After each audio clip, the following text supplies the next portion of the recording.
Are you guys confused with what string to use to put in your tennis racket?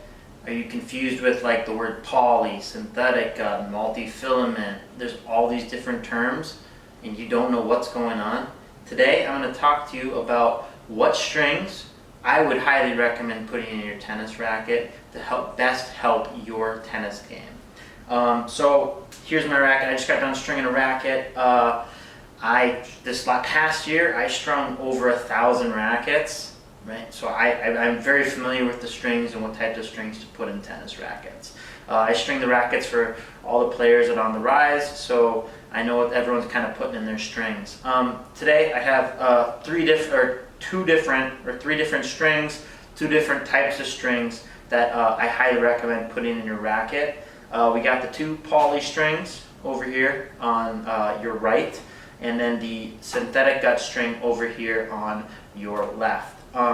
Basically, I always recommend, if you're a beginner player just starting out, I always recommend putting a synthetic gut in the string, all the strings, the mains and the crosses. Just put it up with a synthetic gut. The main reason being is this string is going to be easier on your arm. It has a lot of feel to it. It has a good amount of spin. It does everything you really need to do with the string. So it's perfect. The string I got here is from Genesis. It's their zero gravity synthetic gut. I really like it. Synthetic guts, most of them are pretty similar to each other. A few of the things I'm looking for is this has pretty solid durability. It comes in all the different gauges I would like to have. So I got in a 16 gauge. If you're curious about what gauges strings mean, I'm going to talk about that a little bit towards the end of the video. But I use this one. It's perfect. It's black, which is very nice because it's the color that most of our players want in a string. They want a black string that just goes in it, kind of works with any frame. The second thing I got is our two poly strings. Okay, I got a green poly, these are both Solinco, the brand Solinco, by the way. Got Hyper G, which is in this kind of lime green color. And then I got their other string, Solinco Tour Bite, right, which is this cool little silver grayish color. The big difference between this is this poly has a little more power, right? This poly gives you a little bit more spin on the ball. The second main thing that you want to really kind of want to know is this poly is a little bit easier on the arm, while this poly is a little bit tougher on the arm. So there's more durability, but the trade-off is more durability means it's going to be a little bit tougher on your body. So if you're not ready for that, but you have to go to a poly, you probably want something that's a little bit softer of a poly.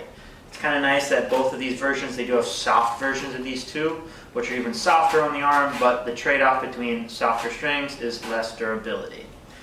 So what I like to recommend to my players doing their strings is, boom, they start with their all synthetic gut in the mains and the crosses.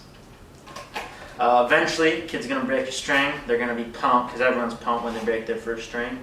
And at that point, I keep them with a synthetic gut. Once they start breaking their string 2 to 3 times a month, then I'm going to bump them up to a hybrid, which means I would probably put the softer poly in the mains, and then I would throw the synthetic gut in the crosses. The reason that is important is the mains are the strings that usually break, so we want to put something with a little more durability in the mains. The reason they normally break is because they're the ones getting kind of the mains generate the spin on the ball, while the crosses don't generate as much of the spin. That spin causes the friction, which causes the strings to break. So I bump up a kid to the poly in the mains, synthetic in the crosses when they're breaking 2 to 3 strings a month with full synthetic gut. Once they start breaking strings 2 to 3 times a month with the hybrid method, then I'm probably going to bump them up to a full poly method. Okay? At this point, most of the time, if you got a kid that's breaking 2 to 3 strings a month with poly, they're probably a pretty solid player.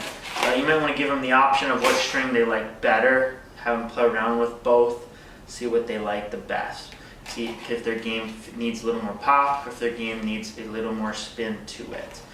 A few things that I do recommend, hey, shoulders. Making sure your shoulder is protected and safe in tennis is a big thing. It's one of the main parts of the body that breaks down. Tough part is if your shoulder breaks down. I mean, I've seen kids take a year to kind of get back fully to where they were. That means not that they weren't able to hit for a year, but they did have to tone down their training for a year, and they'd have minor setbacks every once in a while. So taking care of the shoulder is a very, very serious thing.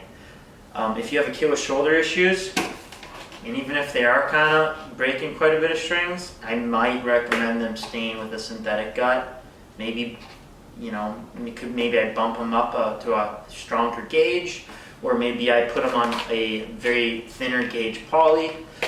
Because in my opinion, if they're a younger kid, one of the most important things you do, you want them hitting the ball, and you don't want shoulder pain, because that can really set back their career.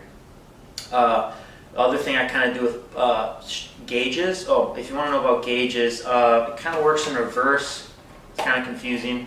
The higher the gauge, the thinner the string. Most string kind of goes between 17 gauge, which would be the thinnest, to sometimes they get up to 15 gauge, which would be like the thickest. The gauge just kind of deals with the thickness of the string. The thicker the string, the more durability, but the less feel you have. The thinner the string, the more feel, the less durability, so they're going to break faster.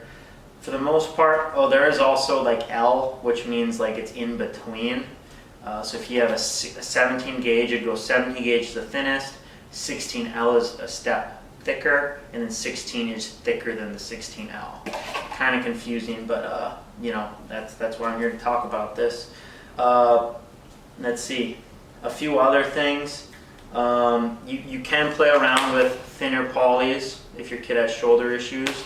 Those are all just kind of things to think about.